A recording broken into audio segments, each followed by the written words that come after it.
Armstrong's Toys. Today we're taking a look at Kamen Rider Eternal from the Rider Kicks Figure Legend Rider series. This guy is from Kamen Rider Doubles. You can see very prominently there on the front of his box.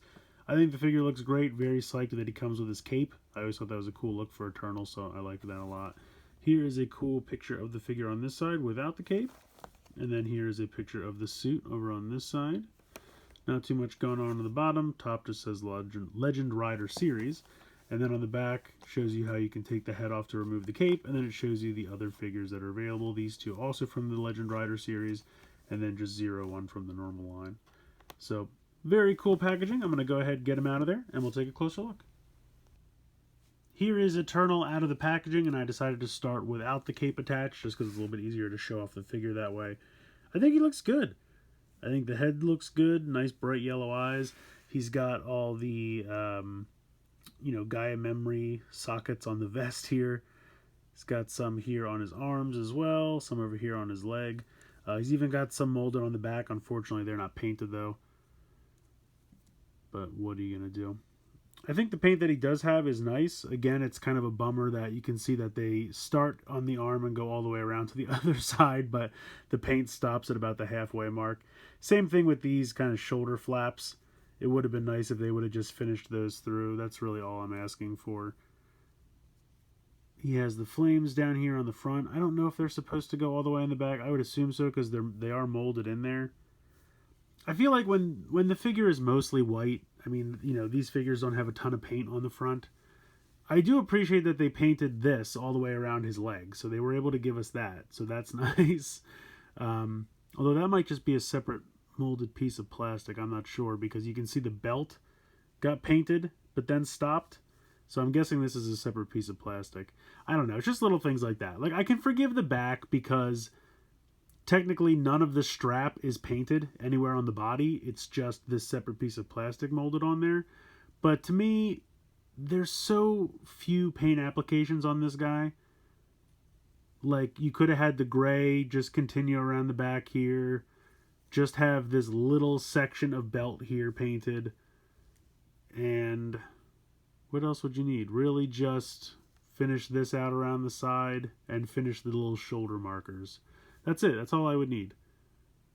I mean, I know it's not really worth complaining about. These figures are pretty decent for what they cost, but just a couple little things, especially since he's mostly white and it's not like you spent so much paint. Like, there are figures that there's a ton of paint on the front, like even like Jin and Hirobi that we just took a look at, or like Shining Assault Hopper.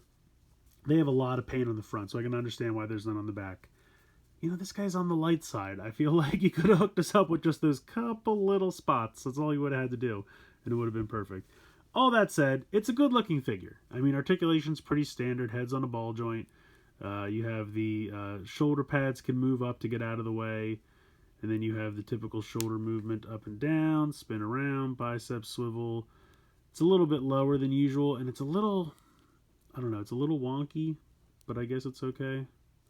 Just kind of feels like it's a little off the mark.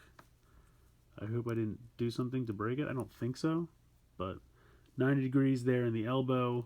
Wrists can swivel. He does come with some extra some extra hands. You can see there, just kind of open hands. You can switch out. He does also come with a little knife or dagger. I know this has a name and it just escapes me, but I think it's pretty cool. Definitely nice molded detail. I understand why there's no paint on it, and I'm okay with that. And he can hold that fairly easily, so I like that.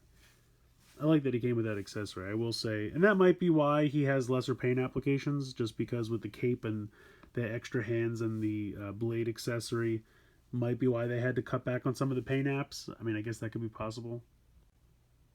But I do appreciate, like, the driver's painted, which looks nice. They could have left that all molded black, but they did actually paint it silver and red, which is pretty cool. Doesn't have any thigh articulation, but he does have the kick to the front, out to the side. He does have a little bit of turn there, which is kind of like a half a thigh swivel. He's got the knee bend, and then he's got the ball joint for the ankle. So all in all, I think it's a good looking figure, and I do like the accessories that it comes with. If I had to nitpick a couple paint applications, That's all I would say, but I can live without them. It's not a huge problem. But basically how this works is you just pop the head off, and the ball joint is actually in the bottom of the head. I expected it to be up here.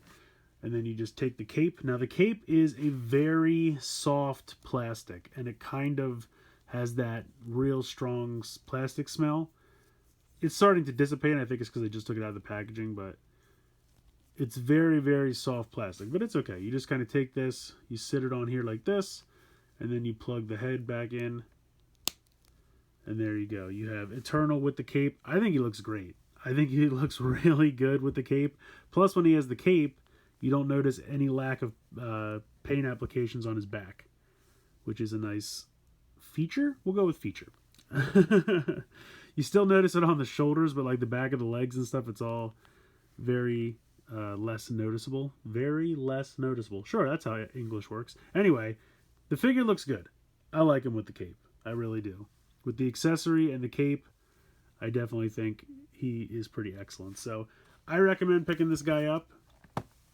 I kind of like that they're really filling out the double cast. We've had Fang Joker come out recently. I know Skull's happening soon. I think they're even going back and doing Heat Metal and Luna Trigger. You're not going to be able to mix and match the halves like you could with the double form change series, but you'll at least have pretty much all of his forms at that point. I think they are doing Cyclone Joker Extreme as well. So that should be pretty much everything you would need from Double in this new convenient line. Easy price point, good figures, nice articulation, and you don't have to hunt down decade-old figures that probably count or cost more than you would want to spend. So I think he's cool. Let me know what you guys think in the comments below. Please like, share, comment, subscribe. Hope you enjoyed the video, and as always, thanks so much for watching.